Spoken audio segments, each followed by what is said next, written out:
사회를 거룩하게 변화시켜서 즉 말하자면 사회 성화를 이루어냈다. 사회적 성화, 사회적 성화. 그래서 그것을 영어로 말하면 social holiness 또는 social sanctification, social sanctification의 결과를 냈다라고 평가하는 것입니다. 자, 그러면 웨슬리는 어떻게 했길래 그렇게 했나? 사회 변혁과 민족의 변화까지를 어, 이뤄낼 수 있었느냐? 그래서 엘리 할렙이나 레키라는 유명한 역사가들인데 이 역사가들은요, 재밌게도요, 영국 역사가가 아니에요. 프랑스 역사가예요. 그러니까 앵글로 섹슨, 앵글로 섹슨의 쪽의 학자가 아니고요. 외국인이에요. 외국 학자예요. 외국 학자인데 영국 역사를 연구해 보니까 그 당시 18세기는요, 혁명의 시대였거든요. 그 무슨 혁명의 시대냐 하면 산업혁명도 일어났고요. 또 정치적 혁명도 일어났어요. 정치적 혁명이라는 건요, 왕정 시대를 끝내자는 혁명이었습니다.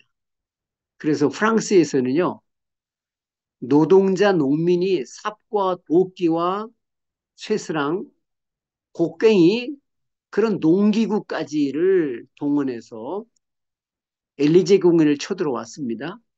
그래서 왕과 왕의 가족을 농기구로 찌르고 해서 죽였어요. 그래서 프랑스는 그때부터 지금까지 왕이 없습니다. 그리고 그 외에 다른 유럽의 나라들도 왕정 정치하고 그리고 봉건 정치하던 사회에 다 노동자 농민의 그 계층의 사람들의 혁명이 일어났어요. 한 지역의 사회적 혁명이 일어났든지 또는 전국적인 어떤 그런 혁명이 일어났든지 그래서 혁명의 시대였고요. 굉장히 국가적으로 사회적으로 정치적인 위기를 맞이했던 시대인데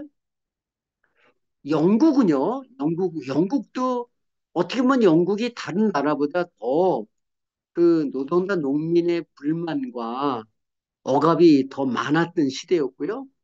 그리고 혁명의 위기가 더 고조됐던 그런 나라였습니다. 그런데 영국은 다른 나라처럼 프랑스처럼 그런 혁명을 거치지 않은 거예요. 혁명이 일어나지 않고 굉장히 부드럽게 넘어갔어요. 그리고 건강한 민주주의, 시민사회를 형성했다 하는 연구가 나온 거예요. 근데 그러면 왜 그렇게 됐느냐? 역사를 가만히 연구해보니까 8세기, 거의 1세기 동안 일어났던 웨슬리가 죽은 후에도 메토디스트 그 부흥운동은 계속 이어졌거든요. 그것이 미국으로 갔잖아요. 또 미국에서 부흥운동이 발전해가지고 한 영국으로 또 역주입한 곳도 있거든요. 거의 1세기 동안 그리고 아주 가장 뜨거웠던 부흥운동은 약 한 반세기 메토디스트 부흥운동에 의해서 일어났거든요. 그 역사가들이 연구를 해보니까 웨슬리의 메토디스트 부흥운동이 그런 피 흘리는 혁명, 피 흘리는 그런 정치적 그런 혁명을 거치지 않고 평화롭게 도덕적인 개혁을 이루어냈고 사회적인 변화를 이루어냈고 민족적인 성화와 민족의 구원을 이루어냈다. 그런 역사적인 연구의 결과를 발표하게 됐습니다. 그래서 유명한 학자는 엘리 할레비 그리고 레키라는 그런 학자들이 그래서 그런 그 메토디스트 부흥운동의 사회적인 영향에 대해서는 여러 논문들이 있고요. 또 웨슬리 관련 책에 그런 그 연구가 많이 언급이 되어 있으니까 관심 있는 분들은 제 책도 좋고요. 다른 사람의 책도 참고로 얼마든지 할 수가 있어요. 그러면 웨슬레는 어떤 방법으로 어떻게 복음운동을, 부흥운동을 펼쳐나갔기에 그런 개인의 구원과 사회 구원, 개인의 변화와 사회적 변화, 그리고 민족적인 그런 성화까지를 이뤄낼 수 있었느냐 하면 그때 웨슬리 부흥운동의 목표가 변화였습니다. 변화. 웨슬리의 설교의 목표도 변화였습니다. 변화. 개인의 변화, 가정의 변화, 사회의 변화, 민족의 변화에다 목표를 뒀어요.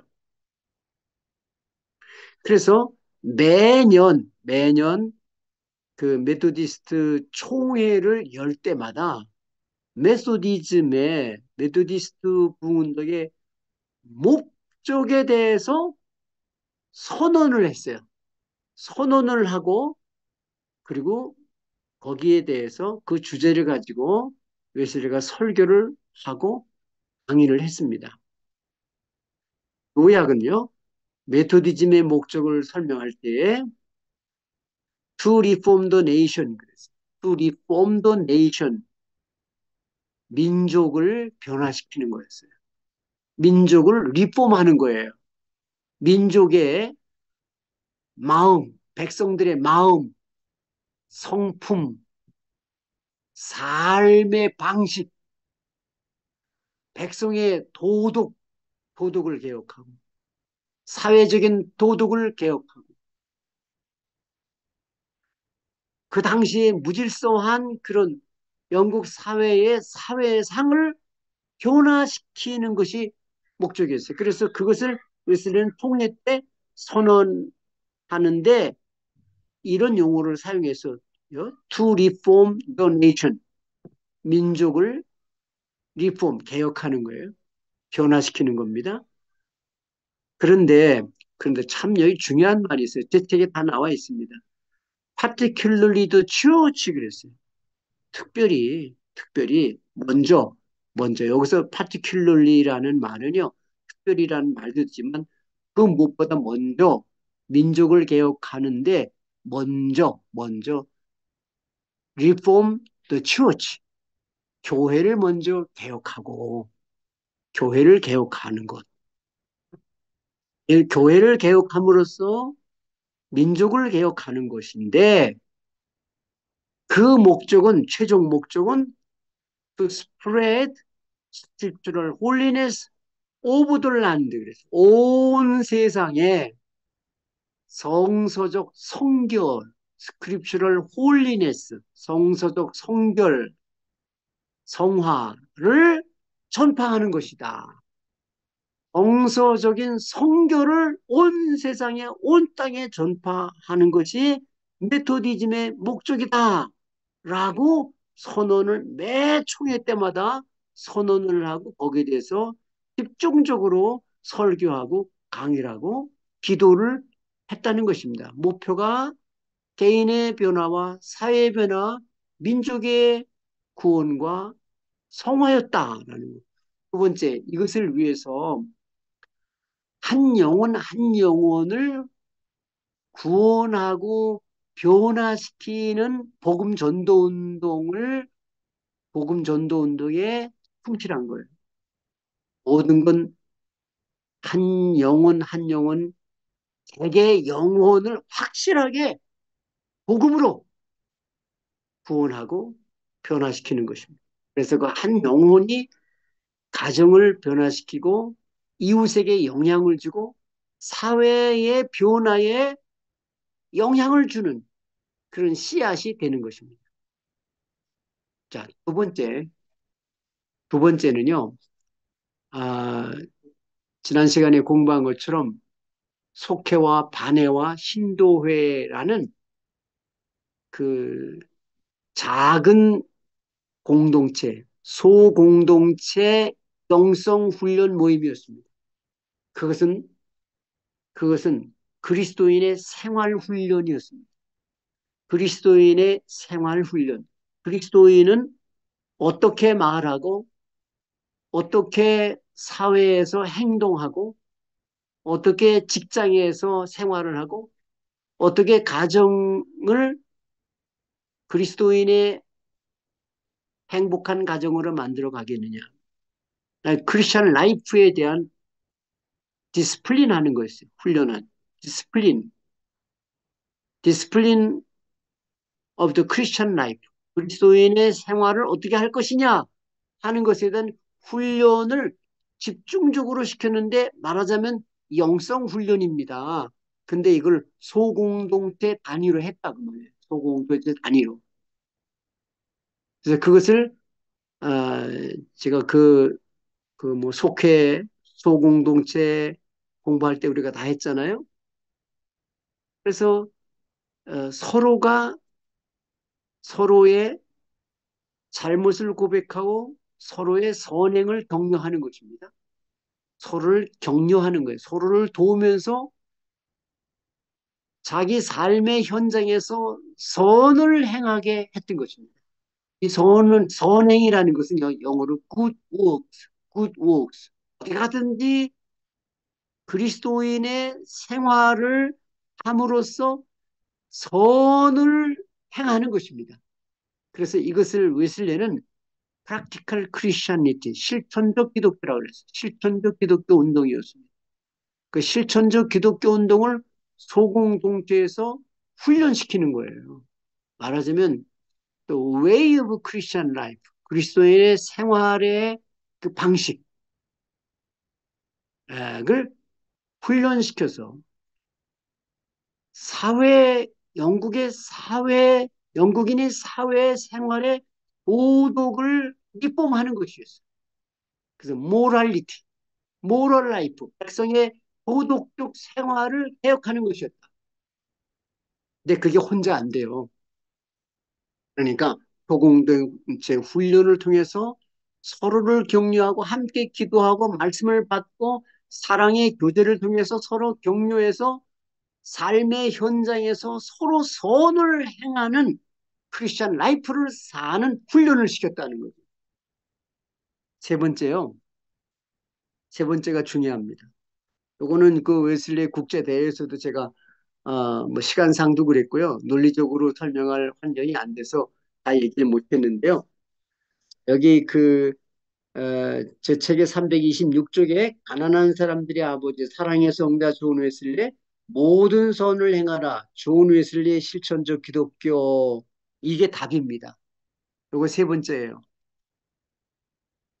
여러분 당시에 영국 사회에 클래스가 있어요. 계층이 있었어요. 사회적 계층을요 주로 넷으로 나눕니다. 첫째는 로열 클래스. 로열 클래스는 왕족이에요. 왕족. 그건 0.001%죠. 그다음에 어퍼 클래스가 있어. 어퍼 클래스. 상류층이 귀족 계층이에요. 근데 왕족은 뭐 아주 소수였고요.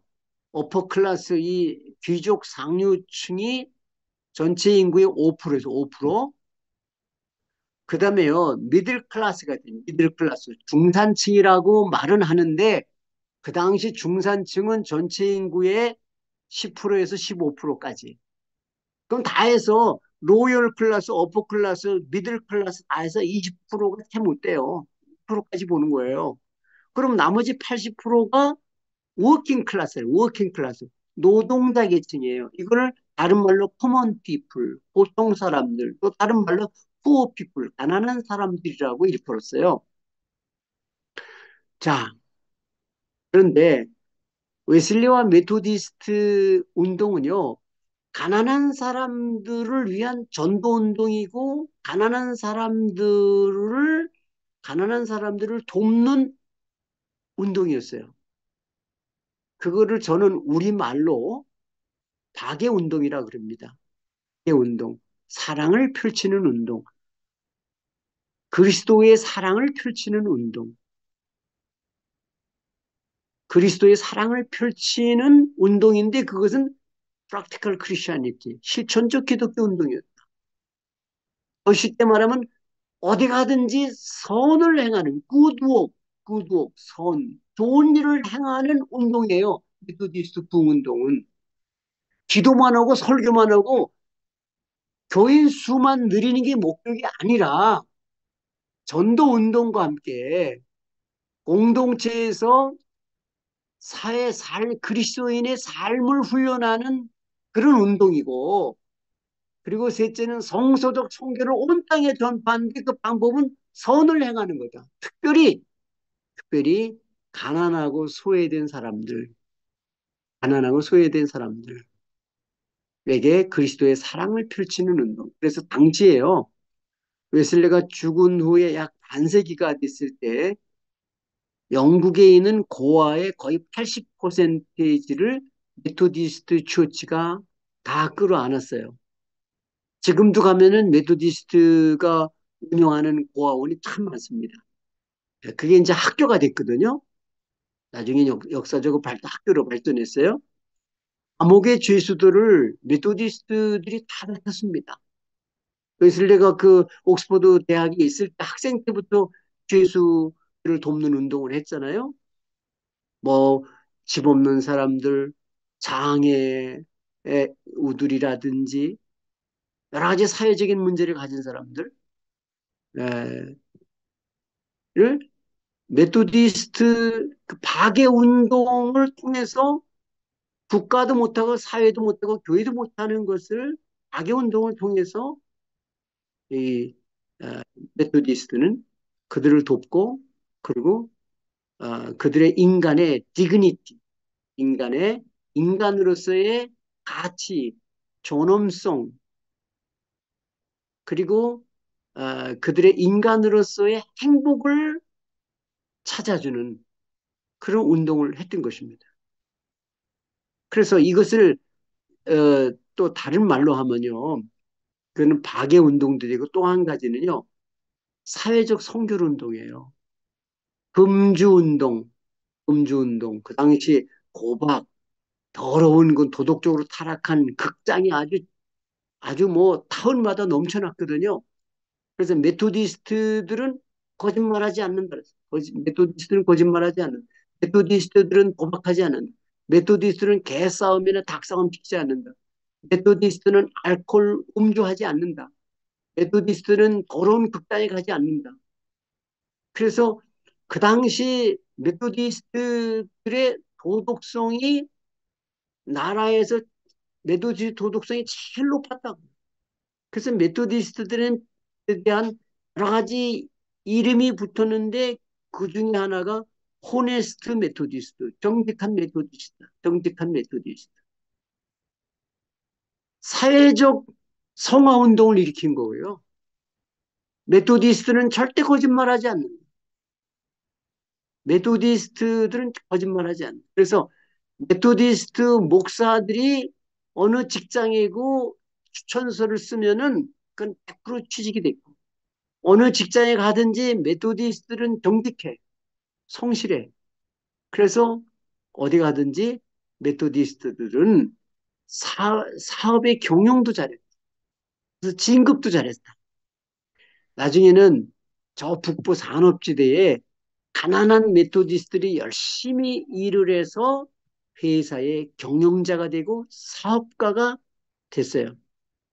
그리고 메토디스트들은 사회적 성결운동과 박애운동을 통해서 그 영국 역사에 가장 고독성이 높은 사람들로 인정이 됐고, 가난한 사람들의 아버지라는 칭호를 받았어요. 웨슬리는.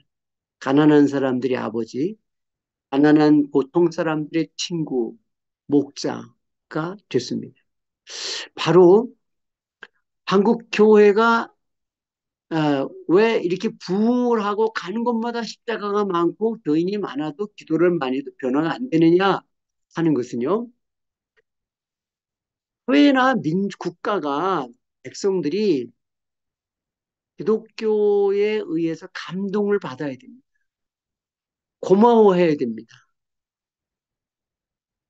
그래서 선한 영향력을 끼쳐야 됩니다. 그래서 이게 이미지 전도라 그러는데, 이미지 전도. 그리스도인은 메토디스트는 어디 가든지 신뢰를 받고 존경을 받았다. 메토디스트들에게 고마워하는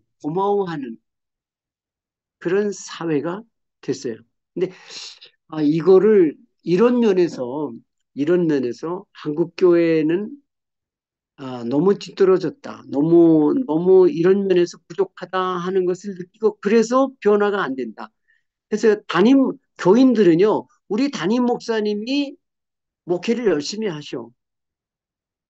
그런데 우리 담임 목사님의 목회 목표가 뭔가?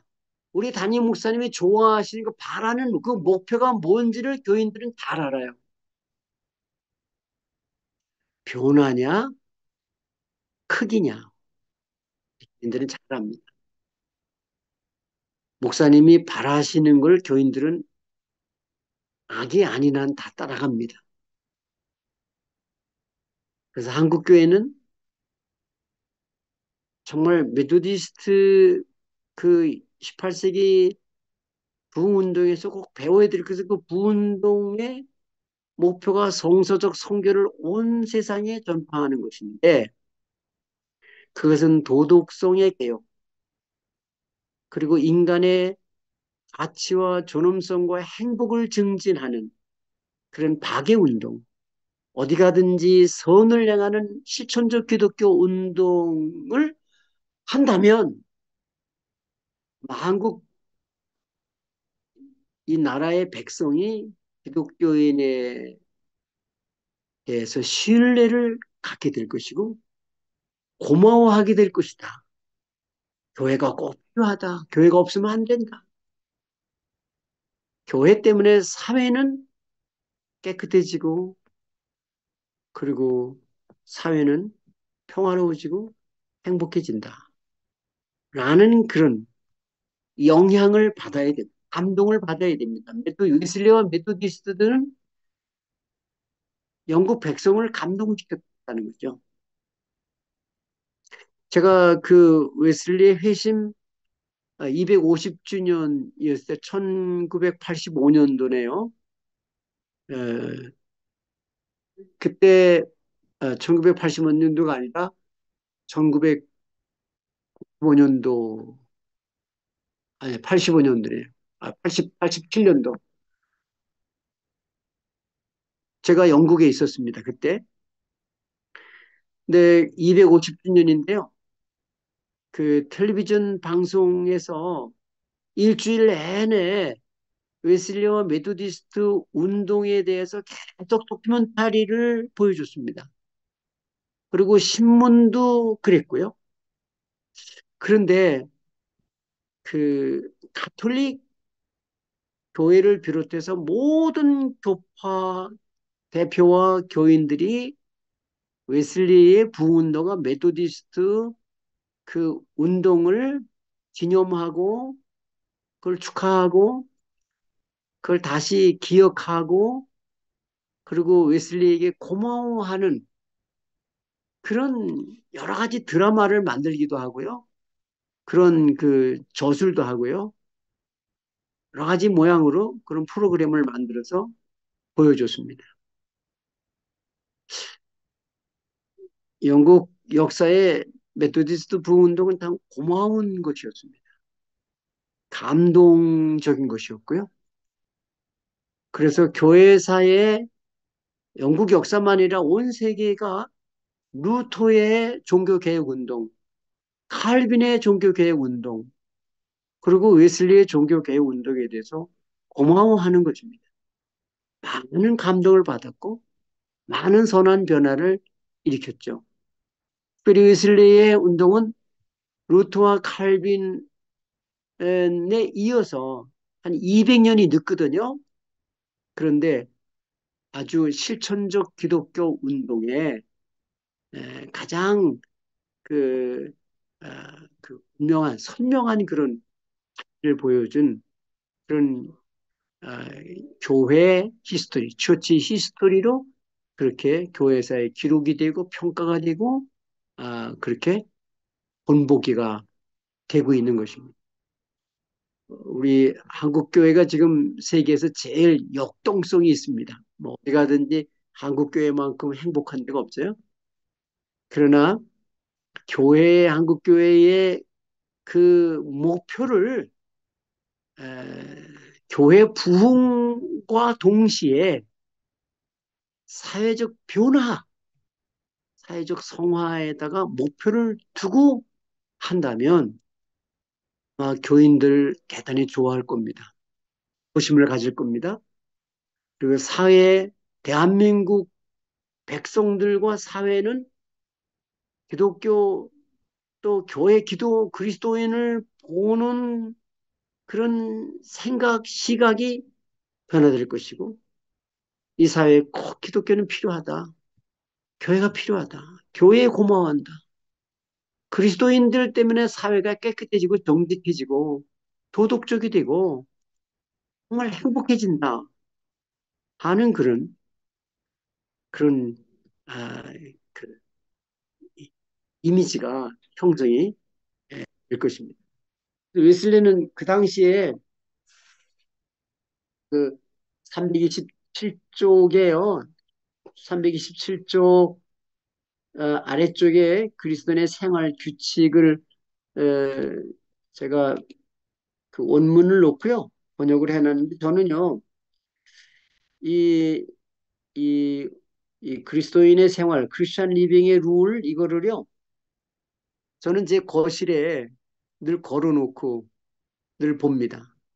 제가 감리교 신학대학에도 이걸 여러 군데 걸어놨습니다. 왜 이것이 초기 메소디스트들의 에, 생활의 규칙이었어요. 영어로 내가 학생들한테 영어를 이걸 외우게 합니다.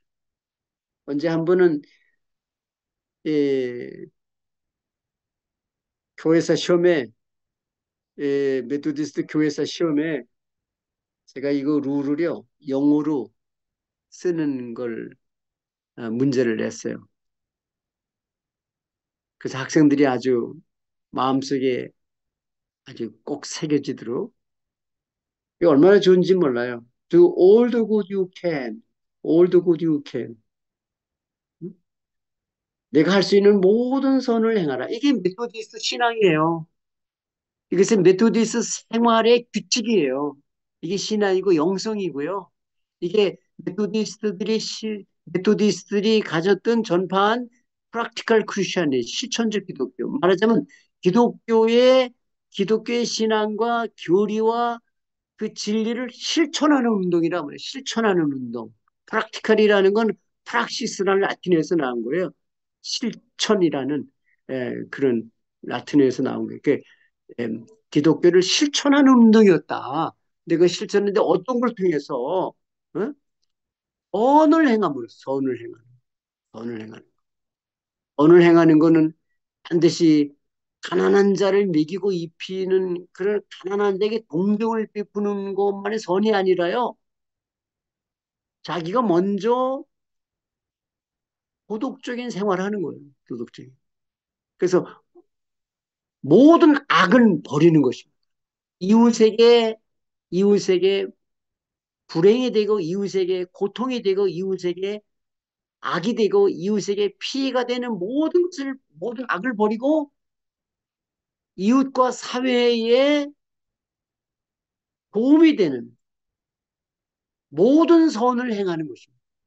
이게 메토디스트 신앙이고 교리고 영성이고 부흥운동의 목표고 메토디스트 크리스찬 리빙의 규칙이었어요.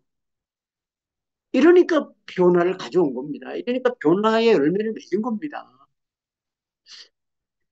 만약에 우리 한국 교회가요, 지금 교파 나름대로 얼마나 열심히들 목회합니까? 저 지금 여기 지방에 연합 집회를 왔는데요. 목사님들 참 열심히 목회하고요.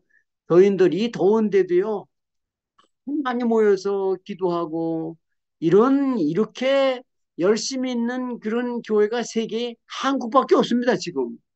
그런데 그런데 정말 이 힘을 가지고 18세기 메토디스트 부흥운동처럼 개인의 변화와 사회의 성화를 목표로 하는 그런 프랙티컬 크리스천리티, 오늘 나가는 실천적 기독교 운동을 벌려나간다면 뭐 이거는 뭐 활동으로 굉장히 굉장히 나는 오래 걸리지 않아서 교회에 대한 이미지는 바뀔 것이고 교회는 한국 사회를 변화시키는 사회적 성화를 이루고 민족의 그런 에, 변화를 일으키는 그런 열매를 맺게 될 것이다.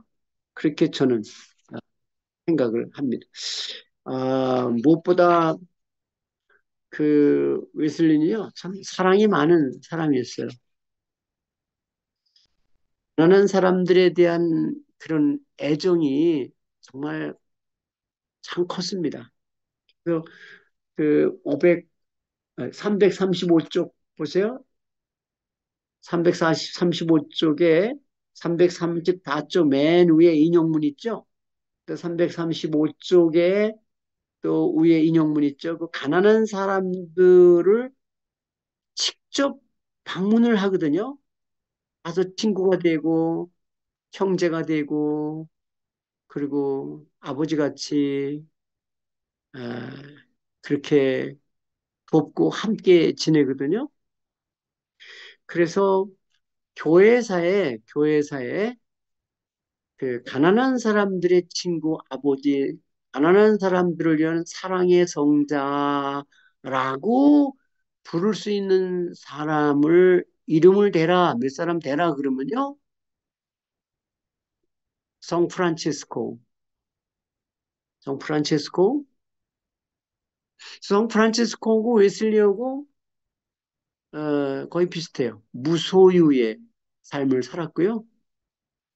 가난한 사람들에서 모든 것을 가지고 모든 선을 행하는 그런 그 어, 자비의 실천을 일생 살았고요. 그다음에 누가 있냐면요. 현대 근현대 우리가 잘 아는 마더 테레사 있죠. 마더 테레사. 그래서 저는 제 책에 그렇게 썼어요. 성 프란치스코 존 웨슬리 마더 테레사 굉장히 닮았다. 여러분들이 그 마더 테레사의 연설을 유튜브에서 한번 찾아보세요. 내가 우리 학생들한테 마더 테레사 이야기를 많이 하고요. 그 연설을 이렇게 들려주고 그랬는데요. 레이건 대통령 시절에 The Medal of 안트로피인가? 그 인류의 메달 상을 받아요. 그 그러니까 그, 그 노벨 평화상을 받은 다음에 미국에서 주는 거예요. 미국 국가가 주는 그 메달을 받는데요. 거기 마더 테레사가 와서 레이건 대통령 부부와 함께 대화하고 연설하는 게 나와요. 네, 가난한 사람들의 어머니로서 성녀로서 하는 그런 그 연설이 정말 좋습니다. 근데 우리 한국에는요, 기독교 지도자 그러면 큰 교회를 만든 지도자예요. 근데 욕심 없이 가난한 사람을 위해서 이 사회와 민족과 인류를 위해서 욕심 없이 희생하고 거룩한 삶을, 성결의 삶을 사는 그런 지도자 상이 안 보여요. 그런 이름을 대라면 얼른 이름이 안 떠오르는 거예요. 그래서 기독교인이 한국 사회에서 욕심 지수가 가장 많은 계층에 속한다는 그런 통계도 나와 있습니다. 욕심이 많다. 고인도 그렇고요. 또 심지어 어디서요, 종교사회학자들의 그런 연구조사에서 나왔는데요. 카톨릭교인, 불교인, 또 기독교인, 뭐, 몇 종교, 그 신자들 의식 조사한 거 있는데요. 개신교인이 제일 욕심이 많았고요. 불교인이 욕심이 적었고요. 가톨릭교인이 개신교인보다 욕심이 적었고요. 그리고 남에게 자비를 베풀고 관대하고 관용을 베풀고 용서하고 이런 면에서 기독교인이 제일 점수가 낮았다는 거죠. 그것은 오늘날 한국교회 목회자들의 설교와 설교의 내용이 그런 형성을 했다는 거죠. 저희들에게 그런 신앙을 만들어줬다는 거죠. 어, 그것은 아마 우리가 받아들일 만한 그런 크리티시즘 판이 아닌가 하는 생각을 하고요. 영국 사회가 메토디스트에게 웨슬리에게 고마워하는 것은요. 당시에 국가와 사회도 돌보지 못했던 가난한 사람들, 어, 사람들에 대한 따뜻한 그런 자비의 애정, affection 그런 거에 대해서 고마워하는 것입니다. 그 336쪽 중간 아래 인용문을 저는 좋아하거든요. 이건 웨슬리와 메토디스트의 마음입니다. 가난한 사람들을 돕지 못할 경우에도 결코 그들을 슬프게 하지 말라. 따뜻한 말 한마디라도 건네주시오. 그래서 제목을 제가 따뜻한 말 한마디라도 그랬어요. 기분 나쁜 표정을 짓지 말고 가슴 아픈 말을 하지 마라. 빈손으로 돌려집어내지 마라. 기쁜 마음으로 다시 아무것도 받지 못했어도 기쁜 마음으로 다시 당신을 찾아올 수 있도록 하라. 당신 자신을 그들과 똑같은 입장에 놓고 생각해 봐라. 그리고 이 말이 참 좋아요. 하나님이 당신에게 어떻게 대해 주시기를 바라는 대로 당신도 그들을 대하라. 나보다 못한 사람들, 나보다 부족한 사람들에 대한 마음을, 선한 마음을 가지고 그들의 친구가 되고 진실한 그런 우정과 애정을 갖고 대하라 하는 그런 말인데 저는 이 말이 참 좋고요. 존 웨슬리의 비밀 서랍이라는 것은요. 메토디스트 역사의 레전드입니다. 레전드. 아주. 그러니까 많은 사람들이 웨슬리와 메토디스트 뭘 많이 얻건 못 얻건 간에 그들의 사랑에 감동을 받았고요. 존경하게 됐어요. 이것이 대단한 역사입니다.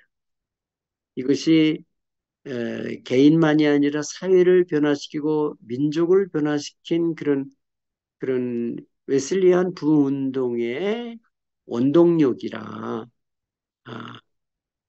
하는 것을 분명히 우리가 알 수 있는 것이거든요. 그 지금도 영국 하면은요, 브리스톨이라는 데 웨슬리가 부운동을 일으킨 그 삼각지대 중에 하나죠. 거기 최초의 교회들이 있는데요. 웨슬리가 살았던 집에 그 정원에 가면요, 약초밭이 있어요. 약초밭. 거기서 그 약초를 재배해가지고요, 그것을 실제로 약을 만들었습니다. 웨슬리가 거기 의사 노릇을 했어요. 가난한 사람들의 그 고통을 덜어주고 병을 고쳐주기 위해서 자기가 의학 연구를 했어요. 실제로 웨슬리 할아버지, 증조 할아버지도 다 의사였습니다. 그리고 그 당시에는요, 그 의과 대학을 안 나온 사람도 의학을 연구해서 의료 행위를 할 수가 있었어요. 왜냐하면 웨슬리는 벌써 옥스퍼드 대학의 교수였기 때문에 실제로 건강에 대해서 연구도 많이 했고 의학 연구를 많이 했어요. 그리고 의학에 대한 책을 썼습니다. 프리미티브 피직스라는 의학책을 써서요. 그것이 30세를 넘어 들어가도록 아주 베스트셀러였습니다. 그래서 지금도 약초밭이 있는데 그걸 가지고 환자들을 치료했고요. 처방을 해줬고 기도해 줬습니다. 그래서 웨슬리가 그런 치유 목회, 치유 선교도 많이 했고요. 제가 339쪽에 사랑의 언덕길이라는 제목으로 많은 사람들과 불행한 사람들을 돕는 여러 가지 그런 그 자비의 행위 프로그램, 선행의 프로그램들을 제가 소개해 놨어요. 참 좋습니다. 나그네 공동체라든지 이런 거, 그런 거는 그 역사적으로 굉장히 지금도 영국 역사에 많이 나오는 것이고요. 또한 그 영국 국회에서 노예 폐지 법안이 통과된 것도요. 그 사무엘 윌버포스라는 사람이 했지만요. 사실은 웨슬리가 지도했습니다. 그리고 메토디스트들이 가장 많은 노력을 했어요. 그래서 거기에 영향을 받은 게 미국에서 노예 해방이 역사적으로 노예 해방이 이루어지는 그런 동기가 됐다는 건 역사가 다 아는 그런 사실입니다. 그리고 제가 이, 이 책의 마지막 부분에 그 웨슬리 생애의 그 생애 그 385쪽 보면요. 행복한 황혼이죠. 행복한 황혼, 말년의 세월과 작별 아주 그 감동적이에요. 웨슬리가 노년에 말년을 어떻게 살았고 어떻게 정리를 했는가 하는 그런 이야기를 제가 쭉 했는데요. 390쪽 보면요. 88세까지 여행하고 설교하며 행복한 존 웨슬리. 그 당시 88세는 굉장히 장수했거든요. 그런데 거의 뭐 죽기 며칠 전까지 글을 쓰고 또 편지를 써서 전도를 하고 그리고 또 야외 설교하고 공건 생활을 규칙적으로 이어갔거든요. 88세까지. 그래서 제가 제목을 88세까지 여행하고 전도 여행이죠. 복음. 그래서 이것을 이반젤리칼 로만티시즘이라고 그랬어요. 복음 전도의 행복한 여행이었죠. 행복했던 존 웨슬리. 그 평생을 마지막까지 그렇게 살았어요. 그리고 394쪽 중간에요. 그 메토디스트 신앙, 웨슬리가 가르친 메토디스트 신앙을 뭐라고 말하냐면요. 아트 오브 홀리 리빙 그러거든요. 아트 오브 홀리 리빙 앤 홀리 다잉. 거룩하게 살고 거룩하게 죽는 아트다. 예술이다. 그랬어요. 신앙은요. 자, 제가 웨슬리 생애의 끝부분을 이렇게 묘사를 했어요. 웨슬리가 보여준 것은 일생 보여준 영성은 art of holy living and holy dying 거룩하게 살고 거룩하게 죽는 그런 모습을 보여준 것이다. 그런데 여기서 holy living, holy dying 그랬는데 이것은요 다른 말로 하면요 happy living and happy dying 행복하게 살고 행복하게 죽는 거예요. 근데 말년에 갈수록 웨슬리가 늙어가잖아요. 기력이 다 쇠해가잖아요. 그런데도 끝까지 뭐라고 기도했냐면 주여, Lord, let me not to be useless. 내가 쓸모없는 사람이 되지 않게 하소서. 마지막까지 하나님께 쓸모 있는 사용되는 사람, 마지막까지 많은 사람에게 많은 사람에게 도움되는 사람.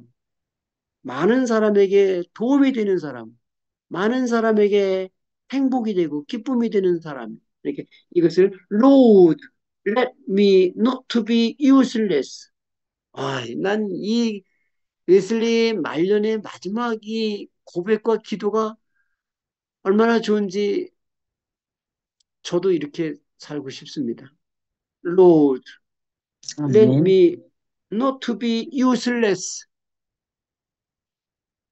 여러분도 그렇게 되시길 바라고 마지막 유언은요.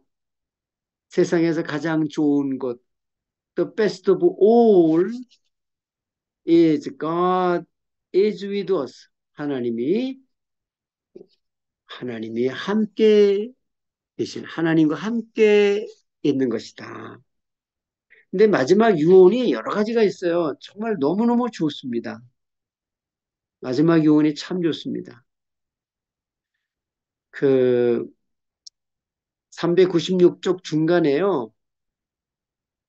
우리가 웨슬리 명언 그러면요. 세계는 나의 교구다. 감리교는 그냥 그것만 외치거든요. 근데 세계는 나의 교구가 거저되는 게 아니에요. 세계의 모든 사람이 다 내 교인 되고 내 교회에 등록하고 내 교회에 헌금하고 그런 의미가 아니잖아요. 교회 성장의 어떤 비전이나 욕심이 아니잖아요.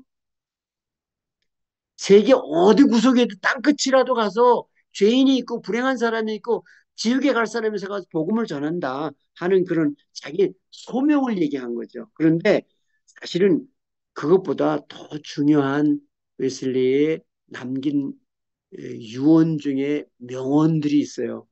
396쪽 중간에 나는 죄인 중에 가장 큰 죄인이요 예수 나를 위해 죽으셨도다. 저는 이 말이 굉장히 복음적인 고백이거든요. I the chief of sinners am, but Jesus died for me. 이 Jesus died for me. 예수 나를 죽으셨다. 이 말이요. 웨슬리의 글에 많이 나옵니다. 찰스 웨슬리의 찬송가에도 이 말이 많이 나옵니다.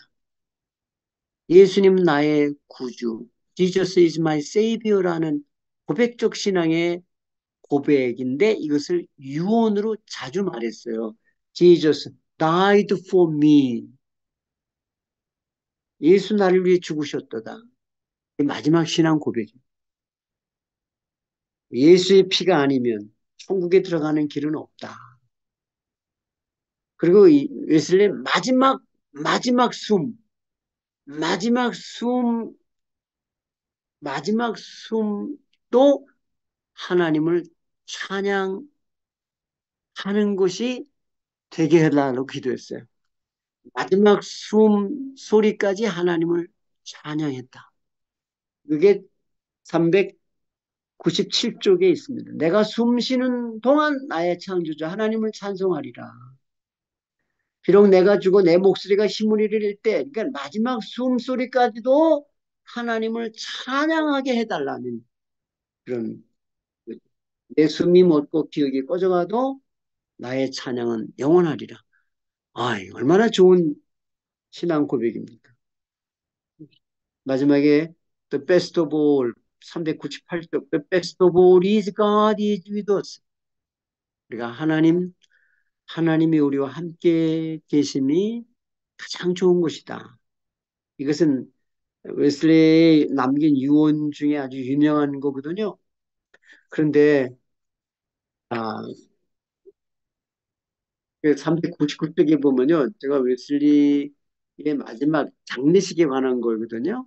근데 제목을 사랑하는 사람들의 눈물만으로 독하다 그랬는데 참 좋습니다. 아브라함의 나를 사랑하고 아브라함의 품까지 나를 따라올 사람들의 눈물만 있으면 독하다. 내 장례 호화롭게 치르지 마라. 거창하게 돈 쓰지 마라. 그리고 에, 그 소박하게 자기 장래를 많은 사람에 알리지 마라. 조용히 치러라. 조용히 치러라. 그리고 죽기 전에 자기의 소유물 있죠.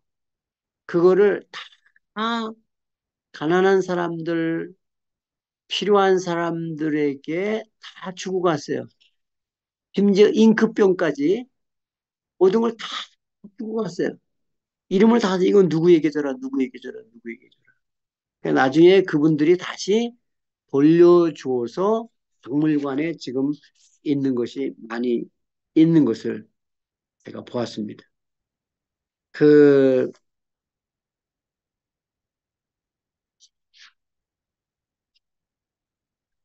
마지막에 이제 장례식 치를 때요. 그 운구위원들을 정했어요.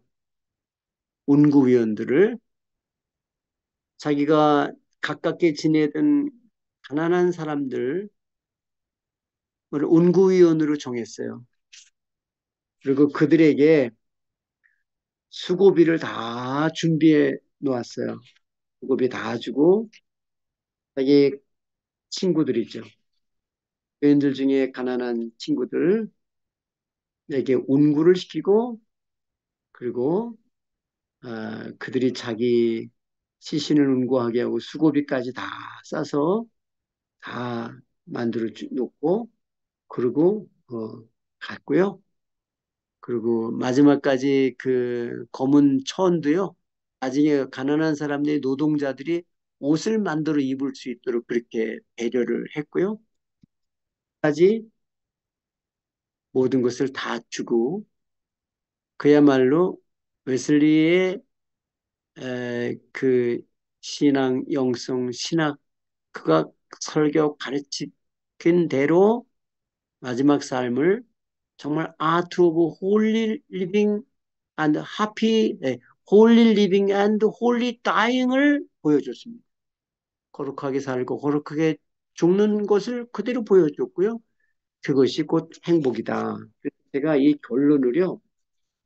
결론을 복음의 사도, 사랑의 성자, 행복의 교사 그랬는데 그 402페이지 맨 마지막에 제가 아트 오브 홀리 리빙 앤 홀리 다잉이지 그걸 하피로도 쓸 수 있다 제가 그랬어요. 그런데 402쪽 마지막에서 세 번째 줄이죠. 좀더 온 인류에게 holiness is happiness라고 가르치고 있다. 세계 인류를 위한 영원한 복음의 사도, 사랑의 성자, 행복의 교사였다. 그렇게 결론을 냈습니다. 어, 그 삶의 마지막 순간까지 자기의 가르친 대로, 설교한 대로, 말한 대로 그렇게 살고 프랙티컬 크리스천니티를 보여줬고 어, 복음의 사도, 사랑의 성자, 행복의 교사로서 인류의 교사가 됐고 우리들에게 본을 보여줬는데 한마디로 말하면 성결이 행복이다라는 것으로 그의 신학과 영성을 가르쳐 줬습니다. 본 웨슬리는 루터가 루터 교회의 신앙의 스승만은 아니죠. 모든 인류의 스승이고 모든 교파의 모든 그리스도인의 신앙의 스승이에요. 존 칼빈도 장로교의 스승만이 아니에요. 감리교에서도 칼빈 좋아하는 사람 참 많고요. 우리는 모든 교파가 다 칼빈에게서 배웁니다. 웨슬리도 감리교만의 또는 웨슬리안 신자들에게만 신앙의 교사가 아니고요. 모든 교회 인류의 신앙의 스승이요. 진리의 교사요. 사랑의 성자고 진정한 행복을 가르치는 행복의 교사였다.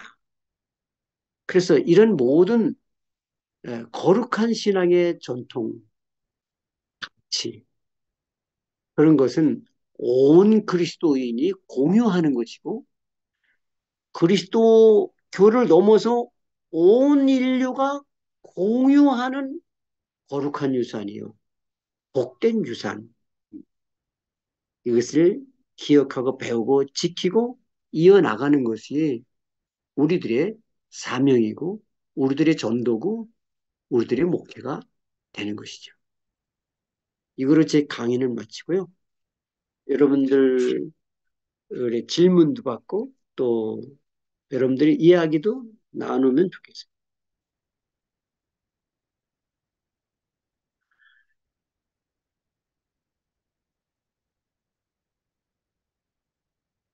자,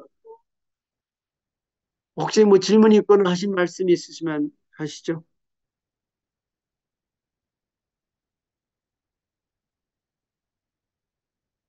제 말이 다 들렸나요? 네, 네, 예, 예, 잘 들렸습니다. 감사합니다. 예. 감사합니다. 그런데, 감사합니다. 그, 네, 그런데 예, 그 선교 대회 그 5차에서도 마지막 질문에서 나왔지만 답은 웨슬리의 그 감리교 성결 운동으로 예, 돌아가야 된다는데 목사님은 설교하시면서 그 성결이나 성화에 대한 설교를 많이 하셨나요? 많이 했죠. 저는 별로 예, 많이 들어보진 못했어요. 예. 그러니까 근데 성결 성화를 그렇게 주장한다고 잘 되지 않잖아요. 아, 되지 않는 게 아니고요. 음, 이게요, 문제가 있어요.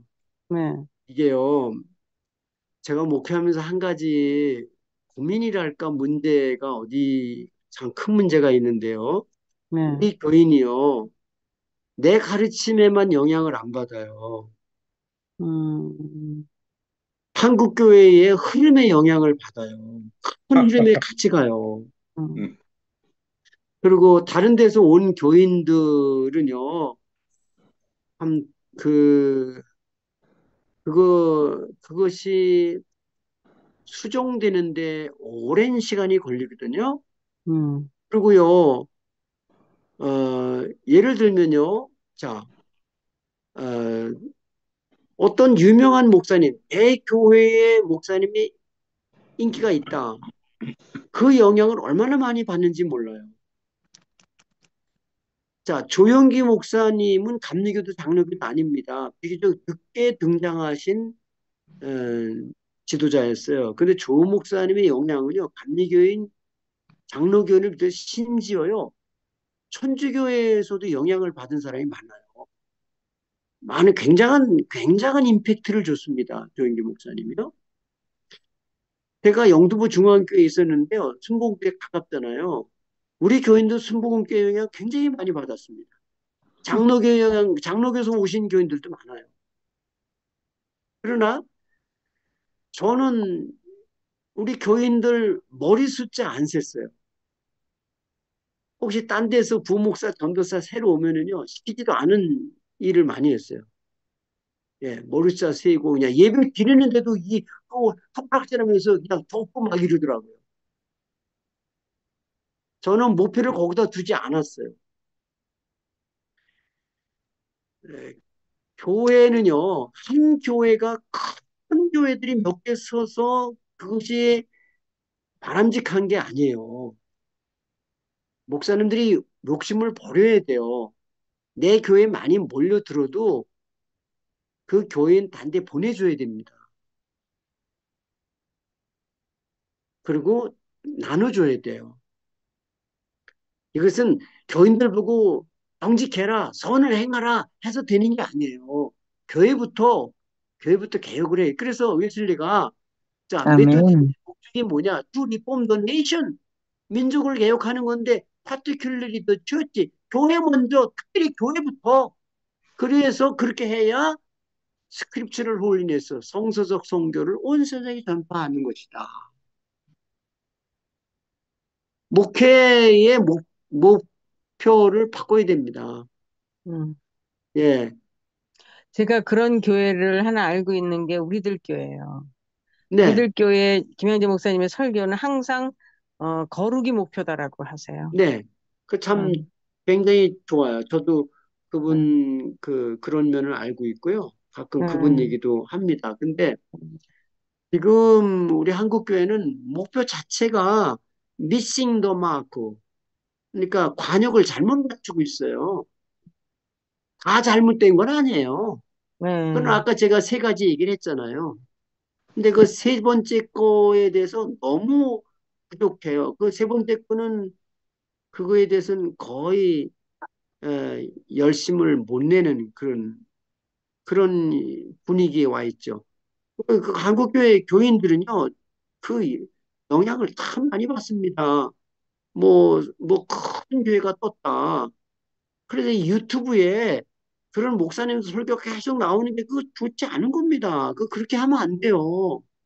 거기 교인들이 그런 데 의존하면 안 돼요. 이게 교인들이 너무 이론적이에요. 너무 지식이 많고요. 이게 설교에 아주 그냥 아주 대가가 돼버렸어요. 다 자, 그 폭론자가 돼버렸어요. 그래서 너무 말이 많아졌어요. 그거 설교를 엔조이하고 설교 엔조이하면 안 되거든요. 네. 아멘. 예, 그게 누가 설교 잘하나, 누구 설교가 맛있나, 저 카페에 올라가서 그냥 어느 카페가 커피가 맛있대더라. 그 카페테리아에 가서 잠깐 앉아있다고 하는 설교 듣고 끝이거든요. 그거 음. 아니거든요. 네, 교수님. 근데, 네, 네. 여지껏 참 말씀에 너무너무 동감을 하는 바입니다. 뭐, 네, 거의 100% 동감을 하고요. 지금 이제 말씀을 하셨기 때문에 말씀을 드리자면은, 언제부턴가 저희 교회가 지금 교수님 네, 말씀하셨듯이, 너무 이 성도 수들이라든가 어떤 그쪽으로 네, 가다 보니까, 어떤 분은 진짜 코미디를 하시는 분인지, 목사인지도 모르겠고, 네, 어떤 분은 유행가만 하다가 그만두시는데도 거기 성도들이 또 많거든요. 네, 이런 걸 봤을 때, 뭐 감히 제가 말씀을 드리자면 저는 이제 이렇게 유튜브 같은 거를 지금 말씀하신 게 너무 옳은 게 뭐냐면은 저희가 CBS나 이렇게 CTS를 보지 않습니까? 네, 보면 너무도 어떤 뭐 인기에 치중하는 내든가 어떤 그런 쪽의 그런 목사님들을 보고 또 그런 방송을 옛날부터 봤던 그런 우리 나이 드신 성도님들이나 이런 분들은 그런 사람들 말을 믿게끔 돼 있거든요. 예, 그래서 이게 상당히 지금까지 교수님이 말씀하신 대로 그래서 저는 제 어떤 뭐 바람이라든가 그거로 보자면은 말씀만으로도 충분히 설득을 하고 감동 감화를 줄 수가 있는데 그 성경 말씀은 몇 마디 해놓고 웬만한 건 사회적인 얘기로 흘러간다든가 뭐 이런 거로 하면서 과연 어떻게 해서 성도님들한테 성결 성화를 가리킬 수가 있을까 하는 그런 점이 심히 한국 교회의 미래를 위해서도 상당히 걱정되는 심정을 가진 한 사람으로서 지금 교수님 감히 말씀을 근데 드렸습니다. 교회가 지금 이제 그 머티리얼리즘, 이제 물질주의에 이제 빠졌거든요. 근데 네네. 이걸 어떻게 고치느냐 하는 것이요. 참, 아직까지 길이 안 보이는 게 참 문제인데요. 네네. 그 외국의 교회, 이제 아프리카나 아시아 다른 나라들 선교를 많이 하잖아요. 네네. 이게 지금 이제 옛날엔 이탈리 로마 이쪽에 하다가 영국에 하다가 지금 미국에 하다가 바톤이 한국으로 넘어온 건 사실이에요. 네. 우리 사명이 굉장히 큽니다. 근데 과연 우리가 한국의 기독교, 코리안 처치가 전하는 기독교가 반성할 건 없는가, 수정할 건 없는가 하는 것도 많이 우리가 생각을 해야 되는데 한국물을 먹은 외국의 그런 저개발 국가의 목사들이 많이 타락하거든요. 네. 예, 물질주의로 가는 거예요. 네네. 버릇이 잘못 들었어요. 네네. 한국 목사 만나면 돈 바라고요. 그리고 음, 한국 왔다 가면은 생각이 바뀌거든요. 음, 그래서 한국 교회가 세계 선교하는 것도 좀 절대해야 된다는 얘기가 많이 나와요. 예, 예. 네, 그래서 지금 그 한국 개신교 전체가 모양이 좀 다르긴 하지만 수준이 다르긴 하지만 큰 강물줄기에 한때 흘러가고 있거든요. 네네. 저는 목회하면서 그거 참 속이 상할 때가 많았습니다. 네네. 공감합니다. 네. 근데 우리가 서로 배웁니다. 감리교, 장로교, 순복음 서로 배우고요. 이번에 웨슬리안 우리가 이 협의회에서 우리가 이런 성결교와 순복음, 구세군까지 이렇게 연합한다는 게 너무 감사하고 우리 감리교는 순복음한테 배우고 순복음도 감리교한테 배울 게 있고 서로가 그게 이제 네. 에큐메니칼의 그 의미거든요. 서로 배우는 거, 경험을 나누는 거거든요. 그런데 나는 한 가지 또 희망은 뭐냐면 예, 이용훈 목사님이 여의도 순복음교회 담임 목사 이용훈 목사님이 영성과 지성을 겸비하신 분이세요. 네. 그래가지고 장로교의 장점, 감리교의 장점 그런 걸 다 인정하시고 수용하시고요. 배우려고 그러세요. 예, 그런 데에 대해서 우리가 감동을 많이 받고요. 우리가 그동안 잃어버렸던 우리 웨슬리의 영성, 순복음의 성령 충만과 그런 그런 그 영성을 잃어버린 것을 다시 또 배우면서 서로 배우고 그래서 그런 이런 서로를 약점을 서로 발견하고 반성하고 서로 배우는 어떤 그런 일들이 많이 일어나서 서로 나누고 교제하다 보면은요, 자기 약점과 부족을 발견하게 되거든요. 나는 이런 것이 자기 안에만 있으면 자기 세계밖에 몰라요. 그걸 자기를 좀 떠나서 객관적으로 바라보는 그런 운동이 많으면 참 좋겠다는 생각을 하고 희망은 있습니다. 에, 근데 한국 교회 지금 변하지 않으면 큰일 납니다. 왜냐면 지금 젊은 세대는 인정을 안 하는 것 같아요. 네, 현재 한국 개신교를. 음, 젊은 세대는 감동을 안 받아요. 네, 네. 어른 세대들은요, 이미 빨리, 이제 언제 갈지 몰라요. 천국에 가야 돼요. 맞습니다. 예, 그러니까 이것저것 비판할 겨를이 없습니다. 그리고 네, 목사님 그냥 따라가야 돼요. 내 장례식을 치러줄 뿐이에요. 내 네. 임종 기도를 해주실 뿐이에요. 나를 천국으로 안내해 주실 뿐이에요. 절대 비판 안 합니다. 그러나 젊은이들은요, 그런 거 생각 안 하거든요. 그러니까 감동 안 받죠.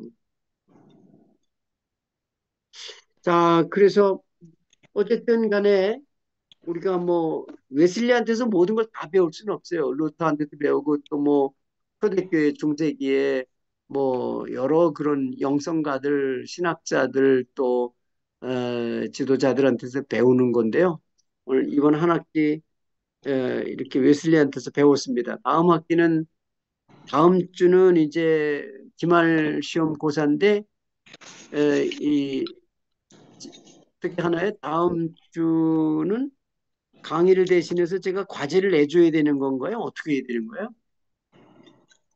지금까지 그저 독서 과제 낸 걸 가지고 제가 한 예, 학기 수업을 평가하는 겁니까? 어떻게 해요? 그렇게 해주시면 상당히 감사하겠습니다. 과제를 안 내주고요. 그러나 다음 주도 일단 수업 일수에 들어가는 거잖아요. 네, 근데 종강이라 가지고, 예, 저희 예, 학교는요. 예, 저희 학교는 이제 그 기말 시험 보는 그날도 수업 일수에 들어가고요. 그래서 아, 어, 저희는 이제 와서 시험을 치르는 때는 다 와서 시험을 치르고요. 그리고 과제물을 내주면 우리는 작은 논문을 내줍니다. 그래서 강의 듣는 것보다 더 힘들죠. 논문을 써야 네, 되니까. 예, 네, 그리고 기말 과제를 따로 내주거든요. 근데 네, 여기는 제가 로마에 가면 로마의 법을 따라야 되니까 여기, 여기는 지금까지 낸 과제물을 가지고 그걸 네, 평가해서 제가 보고하면은 다음 주 수업을 그거로 대신하는 거다. 그렇게 제가 생각하면 되는 건가요? 네, 그렇습니다. 뭐 지금 누가 말씀하시는 건지 모르겠는데 다른 아, 분들도 네네. 예, 다른 분들도 말씀해 주세요. 제가 이해한 게 맞는가요? 저는 이제 한 네, 네, 학기 맞습니다. 수업을 마치는 저 사람으로서 제가 에, 제가 끝까지 책임을 다해야 되니까. 네네, 맞습니다. 예, 그리고 다음 주에 종강 예배로 끝나기 때문에, 예, 예. 네, 종강 네, 예배가 그렇게 있죠, 됐습니다. 또 예, 예, 학교에서. 예, 예. 예, 그거는 우리도 학교에서 그런 게 있습니다. 뭐 예, 특별한 어떤 그 강연이 있다든지 예, 뭐 부흥회가 있든지 그러면 수업일수록 그것을 포함하는 거로 그런 것이 있습니다. 그러면 제가 다음 주에 종강 또 예배도 있고 설교도 있고요. 그거 네, 그리고 지금까지 여러분들이 내 제출한 과제물을 가지고 평가해서 기말 그 수업 평가를 하고 그 점수를 제가 학교에 보고하는 거로 네, 그렇게 마치도록 하겠습니다. 네, 알겠습니다. 한 학기 네, 동안 고맙습니다. 공부하느라 수고 네, 많이 감사합니다. 했습니다. 감사합니다. 네, 감사합니다. 감사합니다. 안녕히 계세요. God 네, bless 감사합니다. you. 네, 감사합니다. 감사합니다. 감사합니다. 안녕히 계세요. 네. 네. 네, 힘드신데 주 안에서 고맙습니다, 교수님. 평안하시기 네, 바랍니다. 감사합니다. 제가 할렐루야. 다 강의 못한 거죠. 제 책을 보시기 바랍니다. 아멘. 네, 감사합니다. 네. 감사합니다. 안녕히 계세요. 네, God bless you. 감사합니다. Goodbye.